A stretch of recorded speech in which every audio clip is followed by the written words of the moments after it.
Welcome to Quick Landmarks. Today we're traveling to Vienna, Austria, to explore one of Europe's most elegant royal residences, Schönbrunn Palace. At first glance, Schönbrunn looks calm and graceful. Long yellow wings, perfect symmetry, endless gardens. But behind this peaceful appearance lies 300 years of ambition, empire, music, and royal life. Let's go back to the beginning. The name Schönbrunn means beautiful spring. According to legend, Emperor Matthias discovered a fresh spring here while hunting in the early 1600s. In 1642, a palace was first planned on this site, but it was destroyed during the Ottoman siege of Vienna in 1683. What we see today came later, and on a much grander scale. The modern palace began taking shape in 1696, when architect Johann Bernhard Fischer von Erlach designed a massive Baroque residence for Emperor Leopold I. Construction moved slowly and was often interrupted by wars and lack of funds. The palace's golden age came in the mid-17th century under Empress Maria Theresa. She turned Schönbrunn into the official summer residence of the Habsburg emperors and ordered major renovations starting around 1743.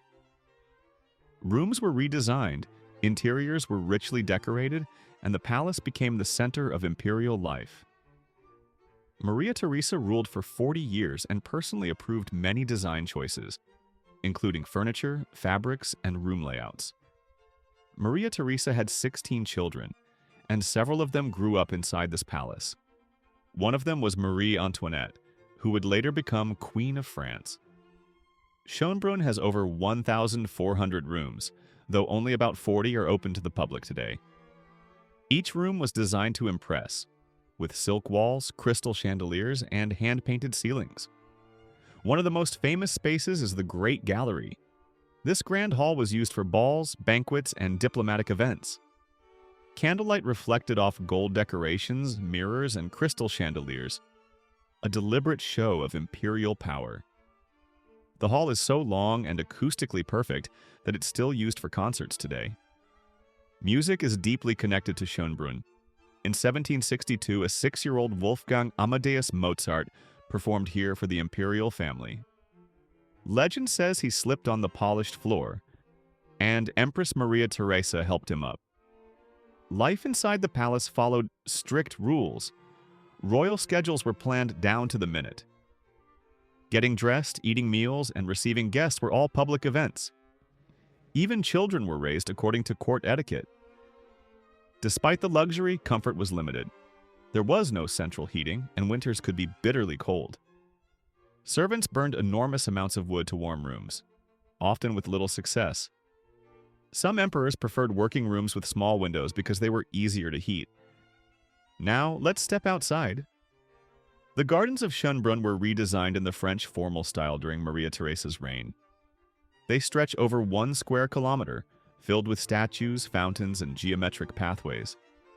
At the top of the hill stands the Gloriette, completed in 1775. The Gloriette was built not just for beauty, but to symbolize Habsburg dominance, rising above the palace itself. From the Gloriette, the imperial family enjoyed sweeping views of Vienna, and today visitors do too.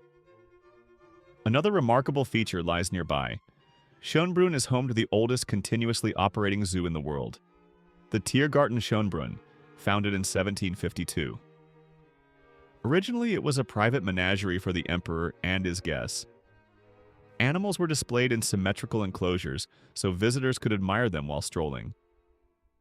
Early zoo animals included exotic species gifted by foreign rulers, a form of diplomatic currency. Schönbrunn also witnessed dramatic moments in European history. Napoleon Bonaparte stayed here during his occupation of Vienna and used the palace as his headquarters. Later, in 1916, Emperor Franz Joseph died in Schönbrunn after ruling for nearly 68 years, one of the longest reigns in European history. Just 2 years later, the Austro-Hungarian Empire collapsed. The age of emperors came to an end. Unlike many royal palaces, Schönbrunn was preserved instead of abandoned. It became public property and was carefully restored, allowing visitors to experience real imperial life. Today, Schönbrunn Palace is a UNESCO World Heritage Site and one of Austria's most visited landmarks, welcoming millions of visitors each year.